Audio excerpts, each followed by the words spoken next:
आइए जानते हैं आज के कुछ प्रमुख अंतर्राष्ट्रीय खबरों को। पहले एक नजर आज की हेडलाइंस पर। भारत जोड़ो यात्रा का चंदा न देने पर दुकान तोड़ी। केरल में कांग्रेसियों ने सब्जी वाले का सामान फेंका। भाजपा में होगा कैप्टन की पार्टी का विलय। परिवार समेत आधा दर्जन पूर्व विधायक भी होंगे शामिल। बाबा रामदेव का बड़ा ऐलान। पतंजलि ग्रुप की इन 4 कंपनियों के आएंगे आईपीओ। मिलेगा दांव लगाने का मौका। इस अस्पताल में पैदा होने वाले हर बच्चे को गिफ्ट मिलेगी सोने की अंगूठी। पीएम के बर्थडे पर बीजेपी का प्लान। सेक पर छुट्टी खत्म। हरि सिंह की याद में अवकाश। कश्मीर में फिर अब्दुल्ला बनाम महाराजा। नैतिकता की चिंता हो तो मिनी स्कर्ट बैन किया जा सकता है, हिजाब नहीं, सुप्रीम कोर्ट में बोले वकील कपिल सिब्बल। न हाथ मिले न स्माइल। बगल में थे जिनपिंग, फिर भी पीएम मोदी ने दिखाई दूरी। चीन को दिया संदेश। आरोपी नहीं पीड़ित है नोरा फतेही। महाठग ने दिया अभिनेत्री को धोखा, सामने आई सच्चाई। रिलीज होते ही मनिके के व्यूज पहुंचे 10 लाख के पार। नोरा फतेही ने एक बार फिर ढाया कहर। और संजू सैमसन को बीसीसीआई ने बनाया कप्तान, सौंपी इस टीम की कप्तानी। राहुल गांधी की भारत जोड़ो यात्रा एक बार फिर सुर्खियों में है। केरल के कोल्लम में एक दुकानदार ने यात्रा का चंदा नहीं देने पर अपनी दुकान में तोड़फोड़ करने का कांग्रेसियों पर आरोप लगाया है। दुकानदार का नाम एस फवाज है और वो कोल्लम में सब्जी की दुकान चलाते हैं। तोड़फोड़ का वीडियो सामने आने के बाद केरल कांग्रेस के अध्यक्ष के सुधाकरन ने पार्टी के 3 कार्यकर्ताओं को सस्पेंड कर दिया है। फवाज ने कहा कि 14 सितंबर को कांग्रेस के कुछ लोकल डीलर उनकी दुकान पर आकर भारत जोड़ो यात्रा के लिए चंदा मांगने लगे। मैंने 500 रुपए दिए, लेकिन उन्होंने 2000 रुपए की मांग की। जब मैंने इतनी कम रकम देने से मना किया तो कांग्रेसियों ने मेरी दुकान में तोड़फोड़ की और सब्जी भी सड़क पर फेंक दी। पंजाब विधानसभा चुनाव से पहले कांग्रेस छोड़कर नई पार्टी पंजाब लोक कांग्रेस बनाने वाले कैप्टन अमरिंदर सिंह ने अब भाजपा के साथ जाने की तैयारी कर ली है। वह सोमवार यानी 19 सितंबर को दिल्ली में भाजपा का दामन थाम सकते हैं। भाजपा अध्यक्ष जेपी नड्डा उन्हें भाजपा की सदस्यता दिला सकते हैं और इसके साथ ही उनकी पार्टी का भाजपा में विलय हो जाएगा। इस मौके पर कैप्टन अमरिंदर सिंह की बेटी जय इंदर कौर, बेटा रन इंदर कौर और नाती निर्वाण सिंह भी भाजपा में एंट्री ले सकते हैं। हालांकि उनकी पत्नी परनीत कौर अब भी कांग्रेस की सांसद हैं, जिनके खिलाफ एक्शन की मांग अक्सर कांग्रेसी करते रहे हैं।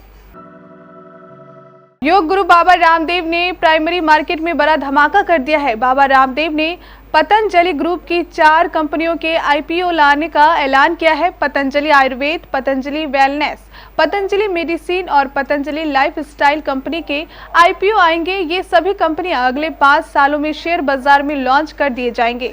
उन्होंने इसकी घोषणा आज दिल्ली में एक प्रेस कॉन्फ्रेंस में की है। योग गुरु ने कहा कि वर्तमान में पतंजलि ग्रुप का कारोबार 40,000 करोड़ रुपए का है। आने वाले सालों में हमारा कारोबार और तेजी से बढ़ेगा और हम देश भर के 5 लाख लोगों को रोजगार देंगे। प्रधानमंत्री नरेंद्र मोदी के जन्मदिन पर भारतीय जनता पार्टी की तमिलनाडु इकाई नवजात बच्चों को सोने की अंगूठियां भेंट करेगी। इसके अलावा प्रधानमंत्री मत्स्य संपदा योजना के तहत 720 किलोग्राम मछली बांटने का भी कार्यक्रम रखा गया है।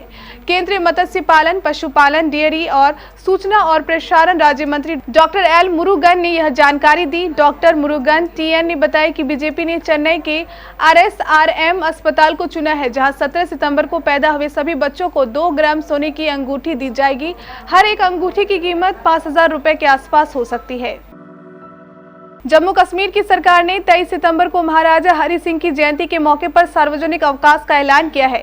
सरकार का कहना है कि अब हर साल यह छुट्टी रहेगी। इस संदर्भ में जल्दी ही आधिकारिक नोटिस जारी किया जाएगा। युवा राजपूत सभा, ट्रांसपोर्ट यूनियन समेत कई संगठनों के प्रतिनिधियों और नेताओं से मुलाकात के बाद एलजी मनोज सिन्हा ने यह ऐलान किया है।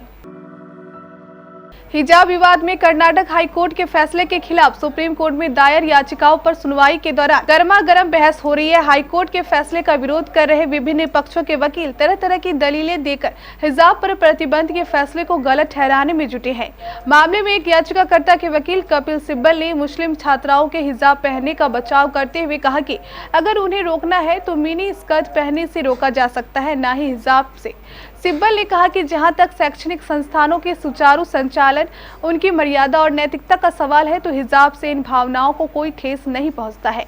उन्होंने अपनी दलील में सुप्रीम कोर्ट के सामने कई सवाल दाग दिए। पीएम नरेंद्र मोदी और चीन के राष्ट्रपति शी जिनपिंग जब संघाई सहयोग संगठन के मंच पर दिखे तो दूरियां भी साफ नजर आई। दोनों नेताओं न तो हाथ मिलाए और न ही चेहरे पर कोई मुस्कान थी। उज्बेकिस्तान के समरकंद में आयोजित समिट में पीएम नरेंद्र मोदी चीन के राष्ट्रपति से उचित दूरी बनाते हुए दिखे। गलवान घाटी में भारत और चीन के सैनिकों के बीच 2020 में हुई झड़प के बाद यह पहला मौका था जब दोनों नेता एक मंच पर आमने सामने थे, लेकिन यह नजदीकी भी दिलों की दूरियां शायद नहीं मिटा पाई और दोनों नेता औपचारिक मुलाकात से भी बचते दिखे। मनी लॉन्ड्रिंग मामले में अभिनेत्री नोरा फतेही से गुरुवार को कई घंटों की पूछताछ हुई है। उस पूछताछ के बाद से ऐसे कयास लग रहे हैं कि नोरा भी सुकेश चंद्रशेखर की ठगी में शामिल थी। उनकी तरफ से सब कुछ जानते हुए भी महंगे गिफ्ट दिए गए थे, लेकिन अब आर्थिक अपराध शाखा ने इन तमाम अटकलों पर विराम लगा दिया है। साफ कर दिया है कि इस मामले में नोरा फतेही कोई आरोपी नहीं है, बल्कि वे खुद पीड़ित है, उन्हें फंसाया गया है। अजय देवगन और Siddharth Malhotra starter comedy drama film thank God को लेकर ट्विटर पर बवाल मचा हुआ है। फिल्म में भगवान चित्रगुप्त के किरदार में अजय देवगन को दिखाने का विरोध करते हुए बॉयकॉट की मांग उठ रही है।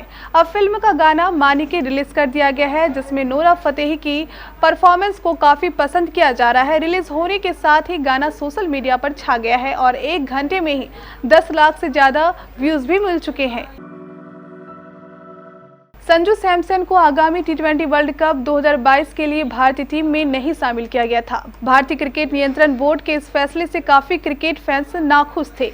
अब बीसीसीआई ने फैंस की मायूसी को दूर करने के लिए बड़ा कदम उठाते हुए संजू सैमसन को न्यूजीलैंड ए के खिलाफ 3 मैचों की वनडे सीरीज के लिए इंडिया ए का कप्तान बनाया है। बीसीसीआई द्वारा चुनी गई 16 सदस्यीय टीम में ज्यादातर ऐसे खिलाड़ी हैं जो वर्ल्ड कप टीम में चुने जाने के दावेदार थे, लेकिन उन्हें ऑस्ट्रेलियाई धरती पर होने वाले टूर्नामेंट के लिए चांस नहीं मिला। इन खिलाड़ियों में सैमसन के अलावा पृथ्वी शॉ, कुलदीप यादव, शार्दुल ठाकुर, उमरान मलिक जैसे प्लेयर शामिल हैं। अब ये खिलाड़ी न्यूजीलैंड ए के खिलाफ सीरीज में अच्छा प्रदर्शन करके चयनकर्ताओं का ध्यान आकर्षित करना चाहेंगे।